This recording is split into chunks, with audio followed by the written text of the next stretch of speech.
जेव्हा जेव्हा चौलला येतो तेव्हा तेव्हा हिंगुळजा देवीच्या दर्शनाला जायची प्रत्येक वेळा इच्छा असते, पण प्रत्येक वेळेला काही ना काहीतरी प्रॉब्लेम येतो आणि मला तिथे जायला जमत नाही. पण आज हिंगुळजा देवीला जायचंच अगदी प्लॅनिंग करून आलो होतो. तर आज तुम्हाला पण सगळ्यांना मी हिंगुळजा देवीचं दर्शन घडवणार आहे. चला जाऊया तर आपण हिंगुळजा देवीच्या मंदिराजवळ. चला.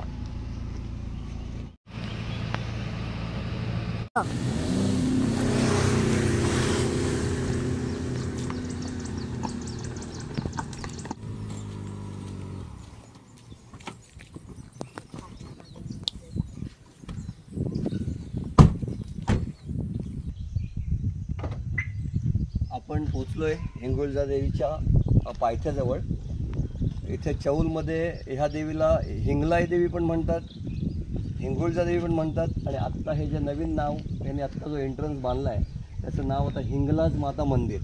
म्हणजे 2-3 नावाने ही देवी ओळखली जाते. पांडवकालीन आहे मंदिर, भरपूर जुनं आहे. तर आपण सुरुवात करूया हिंगुळजा देवीजवळ मंदिरात.